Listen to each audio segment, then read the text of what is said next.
really struck a chord because in Texas, you have an example of what happens when a state is governed by those who do not believe in government to begin with.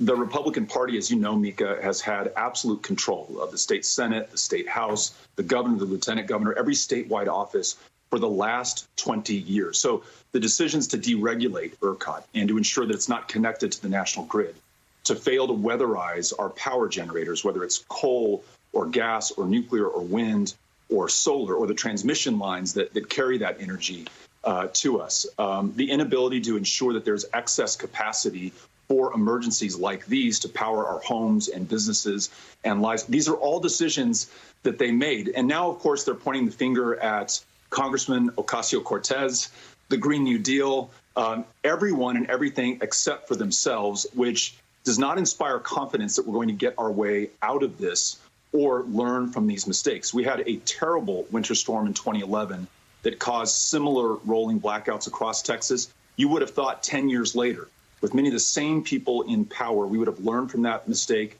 invested in our infrastructure, and kept our fellow Texans safe. But that's not what's happening in the state right now. Many are left to their own devices and relying upon competent local leaders like Lina Hidalgo, the county judge in Harris County, or Clay Jenkins in Dallas. So this is a tough situation, but Texans are tough people. And I think working together, we're going to get our way out of this. Congressman, it's Willie Geist. Good morning. Good to see you. Yeah, we've been talking over the last couple of days about the strange impulse of a governor whose state is collapsing, rushing on to Sean Hannity's show to blame a congresswoman from New York City.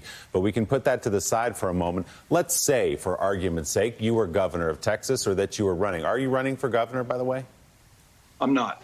You're not. OK, you're not planning on running for governor?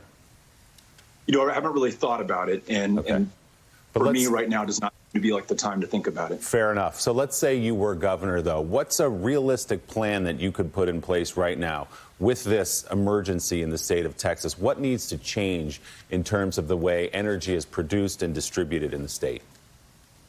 I'd do four things. One, I would either incentivize or mandate that the power generators in Texas store additional capacity. In this deregulated ERCOT market, there is no incentive and no requirement to keep additional capacity for weather emergencies like these. And because of our changing climate, due to our emissions and excesses and inaction, we are likely to see more severe storms and droughts and natural disasters that will require that capacity. So let's make sure that it's there. Second, I would connect ERCOT and the rest of Texas to the national grid so that when we have excess power, we can sell it to the rest of the market and plow those profits back into weatherizing and improving the generation and transmission in Texas. And when we're in an emergency like this, we can draw down power from the rest of the country.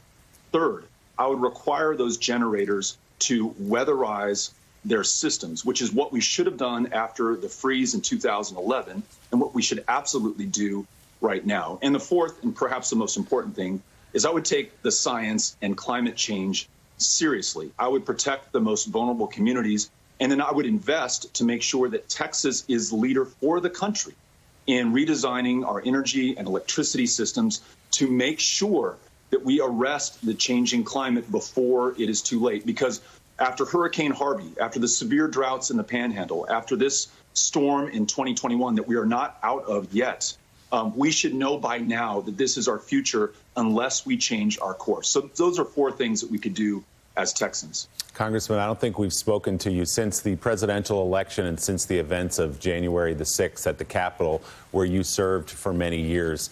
What was that experience like for you to watch and to hear from so many of your friends and your colleagues who were inside the building? And what did it tell you about the country and where we are right now? It tells me that unless we hold those responsible accountable for what they did, and yes, that means Donald Trump, but it also means the junior senator from the state of Texas, who I understand is vacationing in Cancun right now, where when people are literally freezing to death in the state that he was elected to represent and serve. When Ted Cruz helps to incite that sedition, seeks to overturn a lawfully, legitimately, democratically decided election, he is just as culpable for the insurrection, the coup attempt, the deaths, including of Capitol Police officers who are trying to defend his life and the lives of others who serve in our capital, if these folks are not held accountable, if Ted Cruz is not expelled, he's not forced to resign, then what you have done is you have set the precedent that it is okay to try to overturn an election, to try to overturn our government. And the proudest democracy on the face of the planet will become a memory if we do not fight for it right now. So we should take no comfort in the fact that Joe Biden was successfully sworn in, no comfort in the fact that Congress seems to be operating as normal. This thing is on a roll right now. And if you look at the beer hall push in Germany in 1923, it was 10 years later that Hitler is chancellor. We are operating under the big lie right now in America. We've got to stop it, and that's up to all of us in this great democracy. There are reports that Senator Ted Cruz is vacationing in Cancun. We want to point out we have not confirmed that at NBC News. We do have calls out to Senator Cruz's office to verify or deny that. Have not heard back yet.